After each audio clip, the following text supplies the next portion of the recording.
Hello everybody, welcome back to It's Current Year for a fan submission. This one's been sent in by Logic, who's playing the Tomb Kings. Logic, obviously a YouTuber and Twitch streamer.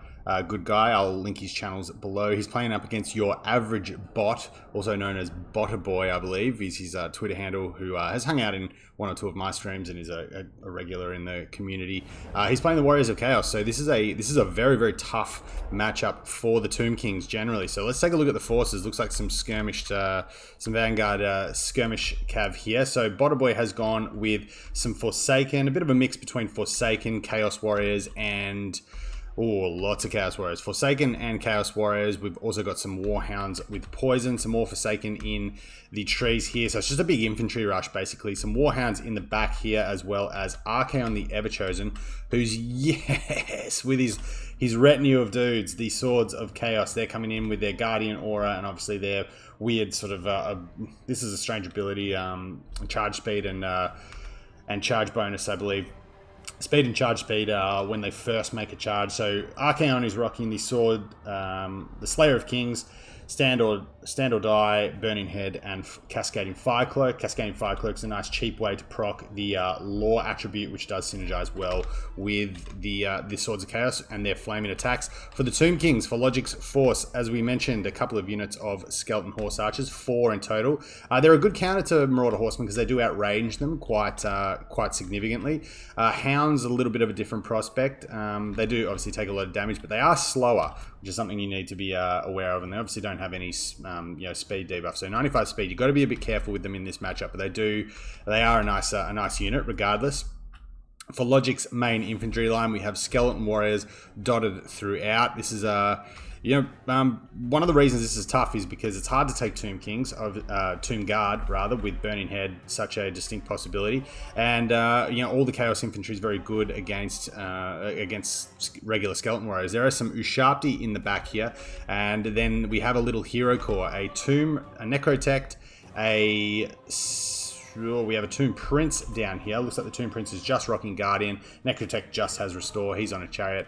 Cetra is in here as well. Looks like he's rocking a number of spells. Incantation of Protection, Incantation of Cursed Blades, Wrath of Petra, as well as the Unyielding Will passive and the Law attribute. So he's up on the Sphinx. And it's a good matchup for this particular build. Is exactly kind of what Sphinx Cetra wants to see. Oh, also we have 3 chariots, so Logic's keeping up with the fruit rules changes. 4 chariots is now unfortunately illegal. There goes literally all my Tomb Kings builds, because I love taking chariots. Also some more Warhounds over here. So yeah, there's lots of infantry, and probably a build that will actually not mind fighting infantry. It looks like the Hounds have got onto the Skeleton Horse Archers. No skirmish mode being activated here. Horsemen, or Forsaken rather, probably should just ignore the Horsemen, honestly. Split the Hounds up, have the Forsaken buzz through the infantry, because once the infantry is dead, there's nowhere for the big single entities to hide, and you can basically just muck them up on lots of bodies and have Archaon and the Swords of Chaos do some some cycle charging, but getting some shots into the Chaos Marauders, not really a big deal there for them, not particularly expensive. Looks like neither of these units actually got their charges off, so they've both done basically no damage to one another. And the Tomb Kings now forced to sort of just play it slow. The Ushabti is obviously going to have some good targets with the Swords of Chaos and Archaon, but they're going to be under pressure relatively soon, you'd have to imagine. There is the speed, the charge buff going down. You can see here on the effects on the Chaos Infantry, but that most of them are already engaged, and it looks like the Swords of Chaos and Archaon are going to do a bit of chasing on Skeleton Chariots out here. So Chariots need to get back to the main fight. They need to pull in and out their infantry. They need to do a lot of work here, because there's not a lot outside of the Ushabti and really the Cetra squad that can really put much damage into Forsaken or Chaos Warriors. Both of these units of Hounds coming in to nip away at some Skeleton Horse Archers. Looks like one unit of them may have actually been crumbled down into nothing, but Cetra's going to rotate back and terror out them quite quickly. The Necrotect on his Chariot's going to have plenty of infantry to cycle through, and he's going to have to get a lot of work done. Forsaken now coming into the Skeleton Warriors. They're being pushed up just to allow the Ushabti Great Bows to flee back, but they're going to be under pressure once again pretty soon with these Forsaken busting through. Chariot's a little bit idle here, but there's a lot going on, and it's a very wide fight. The Ushabti summon does go down over here with the Hounds. the Swords of Chaos and Archaon. But this is good play by Botter Boy. He's just pulling away from this. They're actually faster. Chaos Knight's not particularly fast by cavalry standards, 66 speed, but certainly faster than Ushabti with only 54. So that's a good way to bait that out and waste that. The Hounds are going to get onto the Skeleton Horse Archers. Now, normally countercharging Hounds is not the worst idea. Most skirmish cav can deal with them reasonably well because they don't take burst damage well. However, Skeleton Horse Archers are not combatants. They need to be doing rear charging and using their undead ability to enforce leadership penalties and get routes if they're going to do anything in combat. So the Hound's actually holding firm there and doing a lot of damage in return. And with the Burning Head breaking down the Skeleton Horse Archers there, both of them are going to begin crumbling. Saving grace for Logic at the moment is that these Ushabti are still online. They still have plenty of ammunition. The Chariots now finding some good targets in Forsaken. Forsaken do tend to be a little bit squishy. They don't have the largest health pool, and with only 20 melee defense, they will take damage in sustained combat, but there's plenty of them left. If we can get another charge in on them, Skeleton Chariots, 80 armor is reasonable, but you can still get decent damage with a Forsaken on the charge just because their charge bonus is so big. But yeah, the Chaos Warriors over here, now that the Skeleton Chariots have no infantry to really pull through and cycle charge, these ones are getting brought down by the Chaos Warriors in sustained combat. However, two of these units are rotating back in. Looks like Cetra and the big boys are getting their jam on in here. There is plenty of Guardian auras going down. Obviously, the Tomb Prince will have a pretty nice fight here against the Swords of Chaos with his armor piercing and his anti-large. Necrotech's not going to enjoy this particularly much. The Necrotech is also weak to fire, and on the Chariot has the potential to come in contact with a lot of unit models, so I expect to see his health drop reasonably well over the next minute or so. But once again, Logic paying attention to what he needs to here. Ushabti are having to do a bit of a running retreat away from these Forsaken and away from the main fight over here, as once again Hounds are going to find a nice target into the Skeleton Horse Archers. Not a lot really for Burning Heads to go down on at the moment, but again, if Cascading Firecloak is off cooldown, it's a way to proc the Law attribute and buff the Swords of Chaos. There's Cascading Firecloak right as we speak. So some nice armor piercing buffs, up to 76 weapon strength here, and really high melee defense. They are a very grindy cavalry unit, even when they're decreased models. I do like them in some matchups. This is probably one where you can make it work, partly because this is a very favoured matchup for the Warriors of Chaos. Ushabti, just, to their credit, are doing what they need to do and staying safe. The Hounds probably want to come over, particularly if these are poisoned Hounds, to slow them down and allow the Forsaken to catch them. But this blob fight over here is going not very well for Cetra, and at the moment the Tomb Prince Tomb Prince weak to fire as well, and with only 70 armor will be pulled down if the Swords of Chaos can land most of their attacks on him. But there's just a lot of infantry, and this is the issue that you have as the Chaos, as the Tomb Kings against Chaos. If you lose your own infantry, a lot of your single entities by virtue of that are really down on their own effectiveness, just because they don't have anywhere to hide. They don't obviously have healing in the same way that Vampire Counts have healing. They don't tend to have the best stats as monstrous single entities. So they just take chip damage. And I mean, Chaos Warriors, Forsaken obviously have immune to psychology while their frenzy's active. It's just sort of a death by 1,000 cuts things. Even though nothing here has particularly high AP, it's just hit after hit after hit as the Swords of Chaos, this is a mistake. Okay, this is a big mistake. The Swords of Chaos and Archaon should just definitely be staying on the Ushabti, particularly while Cetra was a bit wrapped up over here with the Chaos Warriors, who we have got a bit of a chain terror out here. The leadership is going to be tanked a little bit, but this is probably the game right here. This charge, if the Swords of Chaos and Archaon can get on Cetra and finish him off, Archaon possibly popping the Slayer of Kings here, which is going to absolutely put his weapon strength through the roof. He needs to stand and fight while this is active. Doesn't want to be wasting this because obviously it's a combat cooldown, and unfortunately I think there's just not been enough attacks made whilst this is active at the moment. He's going to land, I think, a nice hit here on this Tomb Prince, potentially finish him off. But now that the Ushabti are out and the Skeleton Horse Archers are still online to provide just some body blocking, we can keep creating distance with these guys and hopefully get some shots into probably Archaon. The Swords of Chaos have really taken a beating here. They're down to 2 models, and this matchup has well, this game in particular has been really flipped on its head. I don't think this sort of chaos is going to come back. He's minus 17 leadership and 42 HP. I'd expect him to shatter, or if not shatter, then just not regain his leadership. But Archaon still holds a lot of hitting power. This is where the cooldown of the Slayer of Kings is probably going to come to hurt him, and he's getting shunted around by the big thick kitty of Cetra here. But if he turns and fights, probably wants to kill the Tomb Prince first. The Necrotect isn't really much of a threat to him at this stage. On a chariot, not a great combatant. Wants to cycle charge through infantry, and certainly, even despite the anti-large and the armor piercing of the Tomb Prince, probably it will meet his match 1-to-1 against Archaon.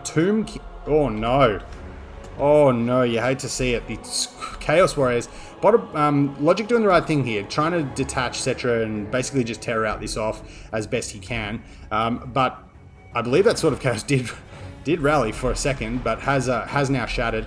And I think now that Boy has obviously Logic is fulfilling the attacking rule. Not sure if this was a quick battle or it was an ant ladder game or what it was, but the Ushabti Greatbow do fulfill the attacking rule, which will allow the Tomb Prince and the Necrotect to run away from Archaon. And it's probably a pretty wise decision actually. Tomb Prince is going to start crumbling. Did take a hit there from Archaon, and it looks like Cascading Fire Cloak will go down just to pop the melee defense and some extra damage onto the Chaos Warriors. But I think if these Ushabti are just left, they've been left to just fire a little bit too long, and I think now even if this Tomb Prince does go down, if the Ushabti can just get a couple of, or there's the Restore going down as well, getting them probably up to just about full HP. Nice use of that by Logic. Not sure if that's the second one or if he's used his first one already. Have a feeling he may have already used the first one because these Ushabti Greatbow have been under pressure. But one of these units just has to be detached at this stage to try and basically just stop the Ushabti from shooting, because they're just going to keep plinking away at Archaon. Archaon's going to pop the Slayer of Kings, once again buff up his weapon strength. If he can land a hit on this Necrotect, which I think he may be able to do here if he gets blocked up. This is just comical. This is like Benny Hill type stuff, but that's probably going to be a hit there. It's going to push the Necrotect down into Crumbling Rage. And can Archaon solo the Ushabti Greatbows? Because this Necrotect is going to crumble out of existence, but Archaon is just caught in a big puddle. And at this stage, I think just even though the stats on these guys are very, very poor, 25 melee attack, Cascading Fire Cloak on Archaon, putting him up to 84 melee defense. I think just the lack of HP, 700 HP, 3.5k. All Archaon's infantry have abandoned him. I would say this is going to grind out to a Tomb King's win.